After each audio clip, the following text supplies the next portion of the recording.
ধিং সমষ্টিত কংগ্ৰেছ দলৰ প্ৰাৰ্থিত প্ৰত্যাশী সুৰহাব উদ্দিনৰ ব্যাপক নিৰ্বাচনী তৎপৰতা। নগাঁও জিলাৰ ৫৫ নং ধিং বিধানসভা সমষ্টিত ভাৰতীয় জাতীয় কংগ্ৰেছ দলৰ প্ৰাৰ্থিত প্ৰত্যাশী সুৰহাব উদ্দিনৰ নিৰ্বাচনী তৎপৰতা অধিক তীব্ৰ কৰি তুলিছে। উল্লেখ্য যে বিগত প্ৰায় ২০ বছৰ ধৰি ধিং সমষ্টিটো ধাৰাবাহিকভাৱে AIUDFৰ দখলত আছে। এইবাৰ সমষ্টিটো উদ্ধাৰৰ লক্ষ্যৰে কংগ্ৰেছ দলৰ শক্তিশালী প্ৰাৰ্থিত প্ৰত্যাশী সুৰহাব উদ্দিনে দলীয় কাৰ্যকলাপৰ লগতে নিজৰ ভেটি মজবুত কৰাত ব্যস্ত হৈ পৰিছে। সুৰহাব উদ্দিনে দলৰ এগৰাকী সক্ৰিয় কৰ্মী হিচাপে দীৰ্ঘদিন ধৰি সংগঠনৰ বিভিন্ন পদত থাকি সক্ৰিয়ভাৱে কাম কৰি আহিছে।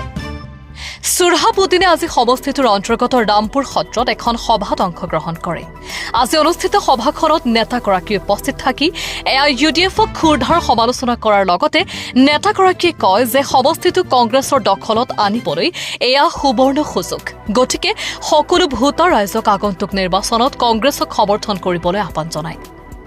সভাখনত কংগ্ৰেছ দলৰ কৰ্মকৰ্তাসকলৰ লগতে অঞ্চলটোৰ প্ৰায় সহস্ৰাধিক ৰাইজ উপস্থিত থাকে। সভাখনত উপস্থিত ৰাইজে সুৰহাব উদ্দিনক প্ৰাৰ্থিত্ব প্ৰদান কৰিবলৈ দলীয় ঊৰ্ধ্বতম কৰ্তৃপক্ষক আহ্বান জনায়।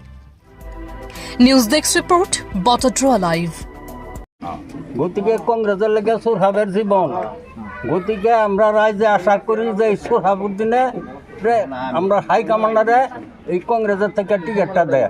আমরা সবারই এই একটা আশা, গতিকে সবাই আশা করি যে সুরহাবের টিকিটটা দিলে আমরা সবাই রাইজে সুরহাবরে লইয়া জোরে সুরে কংগ্রেস পার্টি খেলবাম আর ইনশাআল্লাহ সুরহাবের লেগে পাস করব।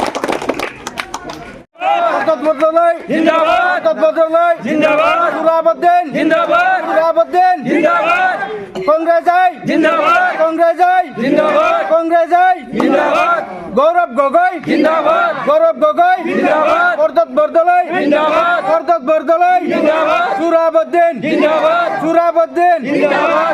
দলৰ পৰা প্ৰাৰ্থিত্ব বিচাৰিছে। আজি দেখা গৈছে আপোনাৰ এখন সভা অনুষ্ঠিত হৈছে, কি ক'ব? আমি আজি 91 পৰা আমি কংগ্ৰেছ কৰি আছোঁ। আমি আগত বটদ্ৰৱা সমষ্টিত আছিলোঁ, এতিয়া বটদ্ৰৱা সমষ্টি আৰু ডিং সমষ্টি একেলগ হৈ গ'ল। আমি আগত আমাৰ কংগ্ৰেছ পাৰ্টি জিকি আছিলে, কিন্তু ডিং সমষ্টি একেলগত হোৱাৰ লগে লগে ডিং সমষ্টিত আগত AIUDFৰ পাৰ্টি আছিল আমিনুল ইছলাম। গতিকে এইবাৰ ৰাইজে মোক বিচাৰি আছে যে আপুনি আহক, তেতিয়াহ'লে আমি ডিং সমষ্টিটো কংগ্ৰেছৰ দলক জয়ী কৰিব পাৰিম। আৰু ৰাইজৰ প্ৰবল দাবীদাৰত হোৱাৰ কাৰণে দাবী কৰাৰ কাৰণে মোৰ মানে আগুৱাই আহিবলগীয়া হ'ল। গতিকে আমি ভাবোঁ যে মোক যদি দলে ঊৰ্ধ্বতম মহলে মোক প্ৰাৰ্থিত্ব বাছনি কৰে, তেতিয়াহ'লে মই জিকি আহিব পাৰিম। সমষ্টিটোৰ মূল সমস্যা কি, আপুনি কেনেধৰণে সমাধান কৰিব? মূল সমস্যা কি? সমস্যা ক'বলৈ গ'লে বহুত সমস্যা আছে ডিং সমষ্টিত আৰু বটদ্ৰৱা সমষ্টিতো অলপহে আগততো ডিং সমষ্টিৰ লগতে যোগ হৈছে। ডিং সমষ্টিৰ ৰাস্তা ঘাট নাই, পানীৰ ব্যৱস্থাও নাই ৰাইজৰ, স্কুলো বহুত দূৰত যাবলগীয়া হয়, ৰাস্তা ঘাটটো বেয়াই, আৰু এনেও বিভিন্ন সমস্যাৰে জৰ্জৰিত ডিং সমষ্টিটো। আপুনি সমষ্টিত ঘূৰিছেনে? সমষ্টিত আমি ঘূৰি আছোঁ, সমষ্টি চুকে কোণে আমি ঘূৰি আছোঁ। ৰাইজৰ পৰা কেনেকুৱা সহায় পাইছে? ৰাইজৰ পৰা বিপুল সঁহাৰি পোৱাৰ কাৰণেই ৰাইজে আজি মোক মানে বাধ্য কৰাইছে যে আপুনি আহক, আৰু আপুনি আহিলে আমি কংগ্ৰেছ দলক জিকাই আনিব পাৰিম।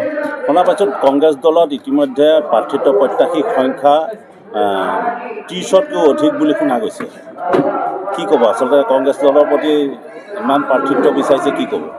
কংগ্ৰেছ দলক ৰাইজে ভাল পায়, আৰু এতিয়া কংগ্ৰেছ দলৰ প্ৰাৰ্থী বিচাৰিব পাৰে, চবেই বিচাৰিব পাৰে, এইটো ৰাইট আছে, গণতান্ত্ৰিক অধিকাৰ আছে। গতিকে প্ৰাৰ্থিত্বটো চবেই বিচাৰিব পাৰিব, দলে যাক দিয়ে। অভিলেখ সংখ্যক হ'ব পাৰে, দলে যাক দিয়ে, আৰু মোক দিলে মই আছোঁ, আৰু যদি কাৰোবাক দিয়ে তেতিয়াহ'লে আমি তাৰ লগতেই থাকিম। মোটামুটি আমি কংগ্ৰেছক জয়ী কৰাব লাগিব, কংগ্ৰেছক জিকাব লাগিব আমি। আমাৰ এই অঞ্চলৰ এটা ভাল ল'ৰা। ই আজি প্ৰায় 30-35 বছৰৰ পৰা কংগ্ৰেছ খেলি আছে। ৰাইজেও খুব ভাল পায়, আমিও ভাল পাওঁ। গতিকে আশা কৰোঁ যে আমাৰ হাইকমাণ্ডাৰে সোহাবুদ্দিনক কংগ্ৰেছৰ পৰা টিকেটটো দি তাত জয়যুক্ত কৰে। গতিকে আমি ৰাইজে মিলি পেলাই সোহাবুদ্দিনক যিকোনো উপায়ে পাছ কৰাই দিম, আমি আশাবাদী। গতিকে আমাৰ গোটেই ৰাইজে সোহাবুদ্দিনকেই ভাল পাওঁ।